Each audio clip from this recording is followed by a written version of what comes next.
A rare encounter. Taiwan's Vice President Lai greets his U.S. counterpart Kamala Harris at the Honduran presidential inauguration. Compensation. Police are told to pay protesters injured during sunflower movement. Is dining in still on the table? Restaurants worry as COVID-19 continues to spread in Taiwan. I'm Bing Wong reporting for TaiwanPlus. I'm here to talk about Dihua Street, one of the busiest streets during Lunar New Year.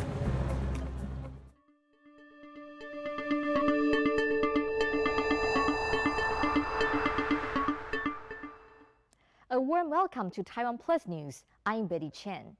The inauguration of the Honduran president turned out to be an opportunity for Taiwan's vice president to speak to his U.S. counterpart. The brief exchange was the first time Kamala Harris and William Lai interacted on a public forum since they both took office. Harris has since said there are no plans for a further meeting. U.S. diplomacy around Taiwan is delicate as China claims the nation as part of its territory, and any interaction risks angering Beijing. Bing Wang has more on Taiwan's diplomatic push. Taiwan's Vice President William Lai receives a warm welcome from the Honduran crowd. He was in Tegucigalpa to attend the inauguration of Xiomara Castro, the first female president of Honduras. Desde ahora al pueblo hondureño y solicito al Congreso Nacional que apruebe la ley para la participación ciudadana para las consultas. At Castro's inauguration, Lai and his U.S. counterpart, Vice President Kamala Harris, exchanged a brief greeting, the first time the two vice presidents have interacted at a public event. The Central American nation is one of Taiwan's 14 diplomatic allies.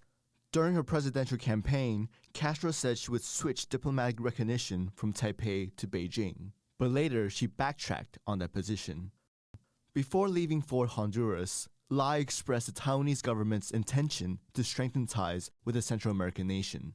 在卡斯楚总统急于推动新政之际，台湾将秉持着踏实外交、互惠互助之精神，深化与红国合作，克服种种困难，嘉惠两国的人民。 After meeting with Lai, the new Honduran president reaffirmed the relationship between the two countries. El pueblo hondureño siempre está agradecido con el pueblo de Taiwán por el respaldo, por el apoyo que nos ha brindado siempre. Hemos trabajado durante muchos años de la mano y esperamos mantener esta relación. Vice President Lai is set to return to Taiwan by the weekend, hopeful that relations with Honduras remain on track. Ricky and Bing Wong for TaiwanPlus. The former Honduran president, Juan Orlando Hernandez, was a staunch supporter of Taiwan, but there were questions whether the ties would continue under Xiomara Castro's leadership.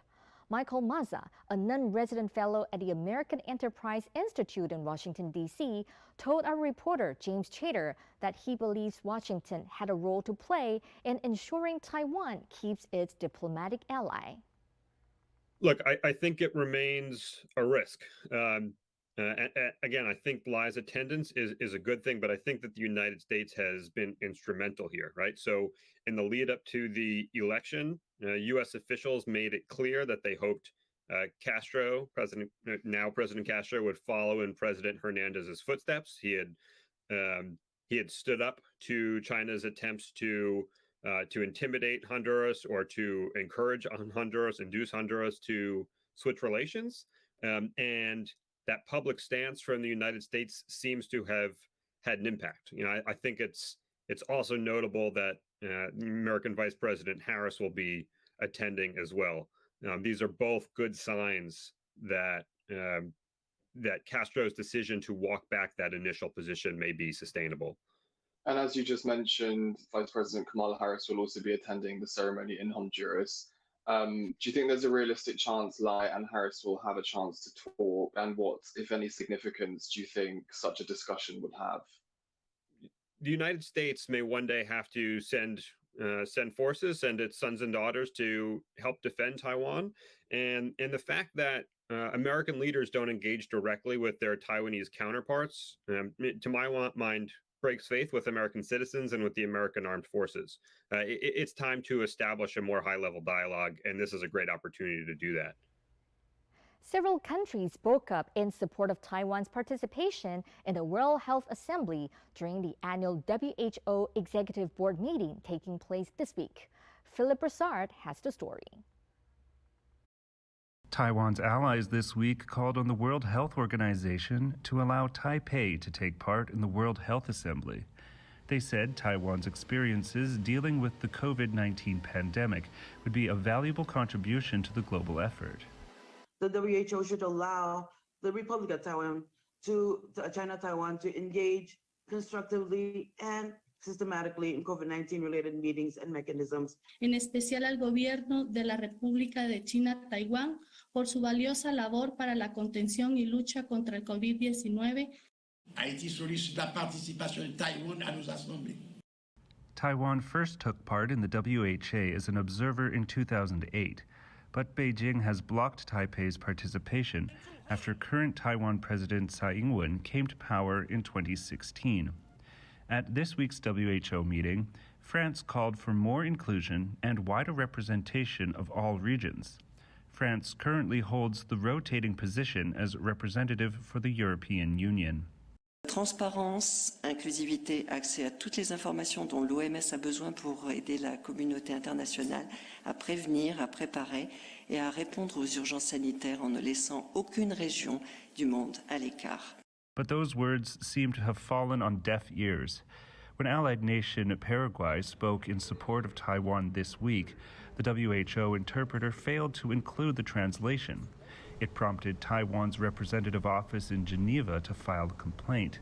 The WHO said the omission was unintentional, but it happened again later when the interpreter for Eswatini, another Taiwan diplomatic ally, failed to translate remarks supporting Taiwan, raising more questions about who the WHO really represents and its transparency. Wei Zhonglu and Philip Broussard for TaiwanPlus. Taiwan's local COVID-19 outbreak continues to spread, with the Central Epidemic Command Center reporting 27 new domestic infections and 44 imported cases on Friday. As several recent infections happened at restaurants, all eyes are on eateries and whether they will see new restrictions as the Lunar New Year holiday starts. Eric Gao reports that for now, indoor dining is still on the table. To dine or not to dine? That is the question. With several recent domestic infections linked to local eateries, restaurateurs are worried about possible restrictions ahead of the busy Lunar New Year holiday season. For now, they appear safe. 都是轻症甚至无症状，所以我们不禁止餐饮内用。这原因也就是因为顾疫情，因为顾生计。While restaurants are allowed to remain open, the government is reminding those planning to eat out to abide by disease prevention guidelines. 那我想生活还是要过哈，那大家一起来防疫，只要不要太过密集，就相对安全啊，很难追求到所谓的零风险，所以我还是要追求低风险，那多层次的防疫。那没有打疫苗的就一定要去打。More vaccines arrived in Taiwan Thursday morning. The 900,000 doses of the Pfizer-BioNTech jab came in the last shipment from the joint purchase by TSMC, the Yongling Foundation, and the Tzu Chi Foundation. Also on Thursday, Taiwan received its first delivery of Pfizer's Paxlovid, an antiviral drug used to treat COVID patients. Taiwan is now the second country in Asia to get Paxlovid after South Korea. There's also some upbeat news from domestic vaccine manufacturer Medigen. 欧盟这个临床3期试验的部分，我们会加紧我们的脚步。那我们预计也许在今年的第2季底。 While the Taiwan COVID situation looks largely under control for now, local governments are making plans in case things get worse. 台北市目前的确是有餐厅的足迹，2级、3级，我们其实都有自己的 SOP。其实我们针对2.5级也已经规划好了。 It's not yet certain what this level 2.5 alert might entail, possibly more partitions, staggered seating, or maybe even an end to indoor dining. While the health minister has said the Central Epidemic Command Center won't raise the overall alert level until after the holiday is over, he has authorized local governments to make their own decisions.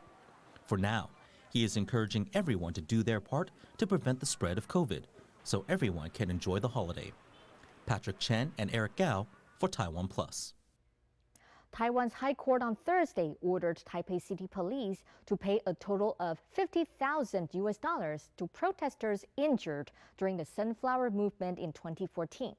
The 15 people were removed from the Executive Yuan complex by police during protest against a proposed trade and services agreement between Taiwan and China. Thursday's High Court ruling cannot be appealed by the police or the city government, but the protesters can still launch an appeal for a higher amount of compensation.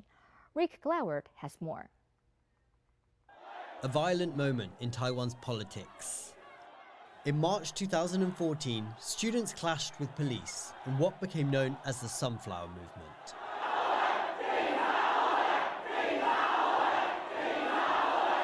They stormed the legislature and other government buildings to protest a trade agreement with China that they said would leave Taiwan vulnerable to pressure from Beijing.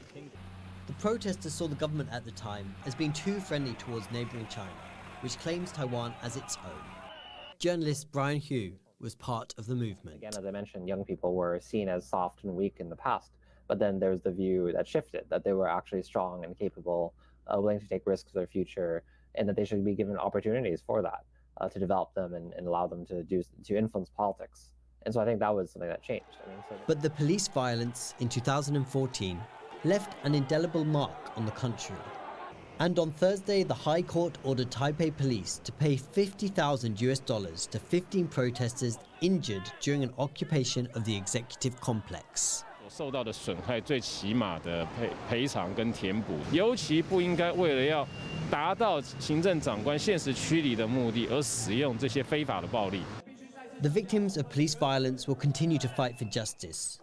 But this small win is an indication of the seismic change brought about by the ugly scenes in Taiwan's halls of power. Members of the protests later formed political parties and won seats in the legislature or became government ministers. But it's, I think then it points to how just protest a small set of ideas or a small set of people, if their ideas are ones that gain circulation, can win mass support in Taiwan. I think that is part and parcel of Taiwanese politics. The court's decision to compensate victims of state violence may not be enough to bring about justice, but the seeds sown by the Sunflower Movement have grown a more democratic landscape. Damon Lin and Rick Glauert for TaiwanPlus. The European Union has lodged a case against China at a World Trade Organization, citing Beijing's practice of blocking imports of Lithuanian goods.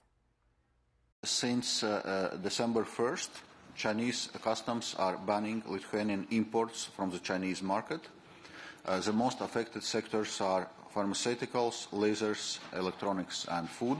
Moreover, China is putting pressure on international companies to abandon the use of Lithuanian components in their production, otherwise they may face import restrictions. The European Commission Vice President said the measures threaten the integrity of the EU's single market. China's relationship with Lithuania has grown more tense because of the country's increasingly friendly ties with Taiwan. The alleged trade sanctions follow the opening of Taiwan's diplomatic and trade office in Vilnius that uses the name Taiwan instead of Chinese Taipei. The EU's challenge triggers a 60-day consultation period between the EU and China, but the dispute could take years to resolve if the WTO itself is called on to adjudicate. 162 people have been arrested under Hong Kong's controversial national security law since its introduction on June 30th, 2020. That's according to the territory's police force. The national security law criminalizes a range of activities, including secession, subversion, terrorism, and colluding with foreign forces. But critics say its scope is too broad and that it has been used to stifle opposition forces. Hong Kong Police Commissioner Raymond Siu rejected accusations that the law was used to clamp down on freedoms. He said that promoting and safeguarding the national security law will be one of the main focuses for the police this year. U.S. President Joe Biden has warned his Ukrainian counterpart that there is a, quote, distinct possibility that Russia could invade Ukraine in February. A White House spokesperson said he made a comment on a phone call on Thursday to President Volodymyr Zelensky. Russia is sending more troops to an area near Ukraine's border, but as Louise Watt reports, it repeated its claim that it has no intention of attacking. This is the latest video released by Russia's defense ministry. Troops and tanks leaving a military base for drills near the border with Ukraine. They've amassed an estimated 100,000 forces in the region since November. Earlier this week, the US formally rejected one of Moscow's key demands to block Ukraine from joining NATO. Russia says that leaves them with little ground for optimism. Despite continuing troop movements, Russian officials try to tamp down fears of a looming invasion. Со своей стороны, мы уже неоднократно заявляли о том, что наша страна ни на кого нападать не собирается. Считаем неприемлемой даже мысль о войне между нашими народами. Such statements aren't allaying fears in Washington or among its allies. Several NATO countries are planning to send fighter jets and warships to Eastern Europe, and the US has put 8,500 US troops on heightened alert in case they need to deploy as part of a NATO response force. These units, all told, include medical support, aviation support, logistics support, and of course, combat formations. The US also wants China to step in. We are calling on Beijing to use its influence with Moscow to urge diplomacy. Because if there is a conflict in Ukraine, it is not going to be good for China either. There will be a significant impact on the global economy. There'll be a significant impact in the energy sphere. But the Kremlin says the Western response to its actions is evidence that Moscow is the target of aggression, not the aggressor. Понятно, что военная напряженность в Европе снизится, если НАТО отведет свои силы из восточноевропейских стран. Raising the stakes for Moscow, the US has threatened to stop the opening of a major pipeline that would send Russian gas to Western Europe if Russia invades Ukraine. But it's unclear how or even whether the US could do that. Despite weeks of diplomatic wrangling, there's still no clear way out of the crisis. Asnaya Zhou and Louise Watt for TaiwanPlus. The U.S. is scrambling to recover an F-35C fighter jet that crashed into the South China Sea after a reported landing mishap earlier this week. The jet is the Navy's latest, and officials feared that its classified technology could fall into the hands of other countries. The U.S.-made F-35C is the nation's most advanced warplane and among the world's most expensive. As it is in international waters, whoever gets to the wreckage first can claim it. Online streaming service Spotify has responded to an ultimatum by folk rock star Neil Young by announcing it will remove his music. Young put forward the ultimatum in protest over Spotify's most popular podcast, The Joe Rogan Experience, which featured an episode with a prominent anti-vaxxer. Young said the service couldn't host them both. Earlier this month, 270 doctors, scientists, and medical experts also wrote to Spotify about Rogan, saying his show was spreading dangerous misinformation about coronavirus vaccines. After the break, the TaiwanPlus Lunar New Year special for the Year of the Tiger.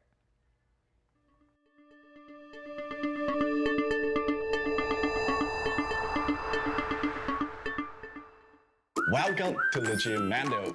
你知道怎么去台北车站吗？不知道怎么做。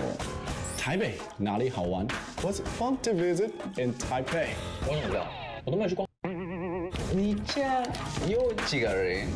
我家有33个人。好像天气不冷也不热。Do I win a trophy for learning how to use these phrases? Yes, you do. That would be me. Ew!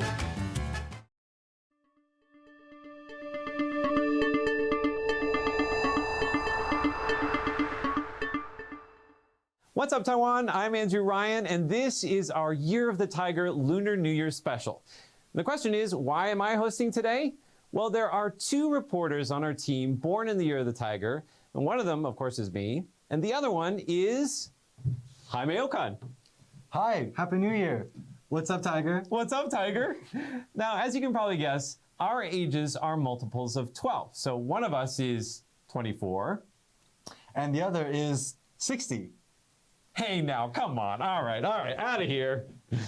Don't worry, he's going to be back in just a minute. But first, we're going to take you to one of the oldest streets in Taipei, Dihua Street, which is the place to go for your Lunar New Year decorations and gifts.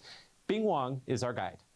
I'm here on Dihua Street in the heart of Taipei's Old Town. And for hundreds of years, people have been coming to this market to get a little glimpse of Taiwanese culture and to stock up on holiday goods.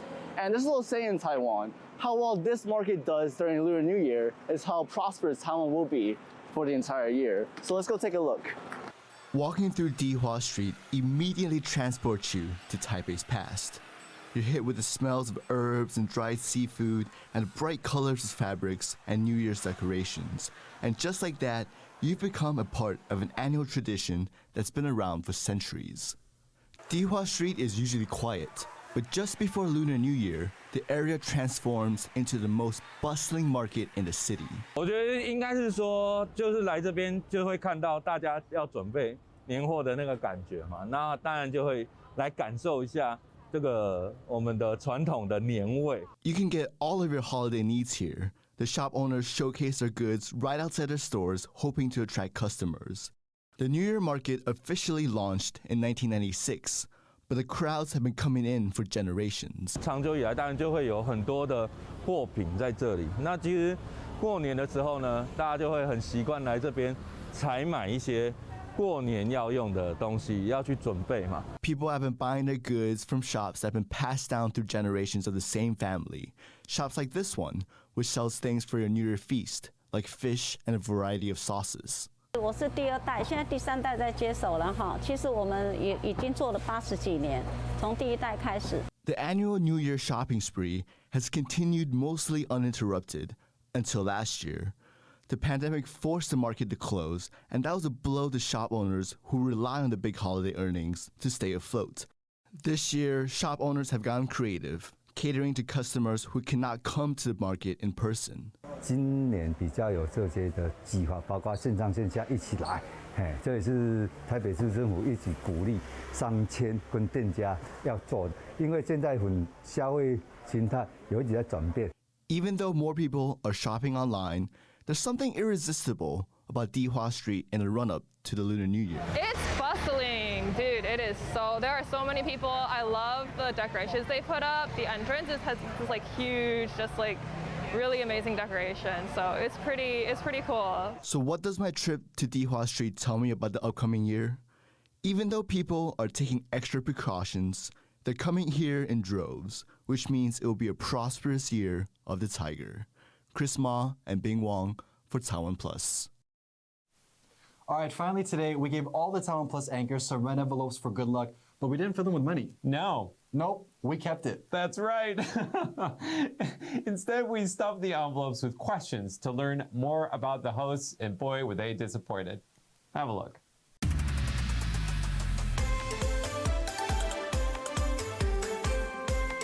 Oh, what's your favorite New Year food? Oh, 佛跳墙, which is, what is it? It's a mashup of all the best seafoods and some land animals in one pot.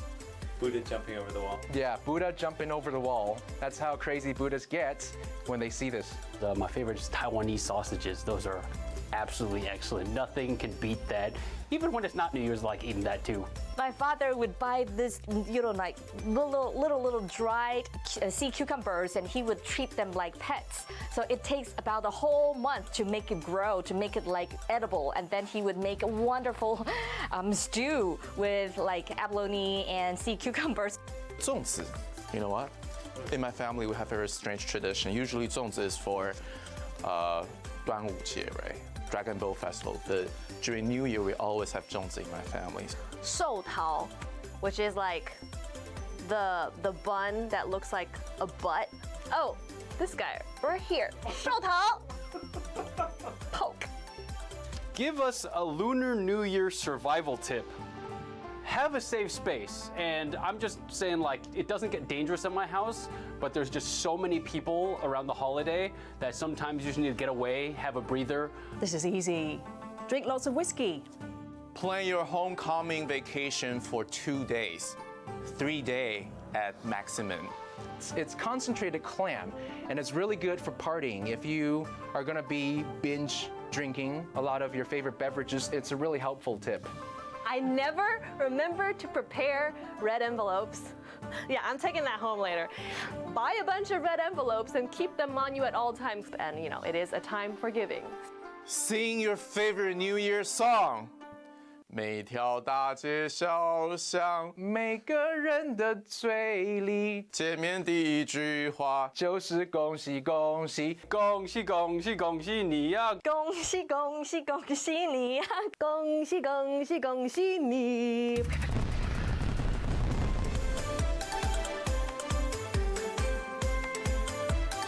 Happy New Year, Tiger, from TaiwanPlus.